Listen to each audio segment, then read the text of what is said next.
భవిష్యత్తును గురించి ముందుగానే ఆలోచించుకొని దాని ప్రకారంగా నడుచుకోవడమే దూరదృష్టి, దార్శనికము. అయితే నేను నిన్నట్లాగా చిలిపి ప్రశ్నలు అడుగుతున్న సమాధానం చెప్పాను. తెలివి, జ్ఞానం రెండు ఒకటేనా?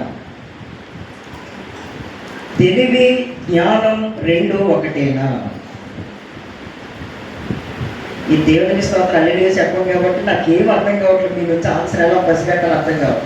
తెలివితో సొలొమోను మహారాజు మాట్లాడుతున్నాడు, ఈ ఇసుకైతే రాళ్ళంత ధూళితో సమానమైన ఈ జనులకు నన్ను నువ్వేం చేసావంటే రాజుగా నియమించావు. కాబట్టి వీరిని పరిపాలించడానికి నాకు ఏం కావాలనంటే ఒకటి జ్ఞానం, రెండు తెలివి.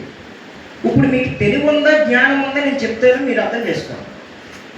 ఇప్పుడు మీరు తెలివైన వాళ్ళ, జ్ఞానవంతుల అనే దానిని నేను ఎగ్జాంపుల్ చెప్తాను, మీరు దానిని ఆలోచించుకోండి. నేను తెలివిగలవాళ్ళు కాదు, నేను జ్ఞానవంతులు.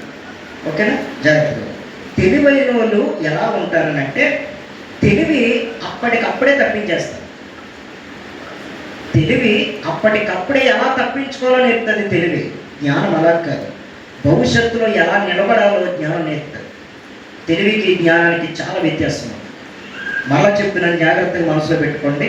తెలివి అప్పటికప్పుడే బయటపడే విధంగా చేస్తుంది, అది తెలివి.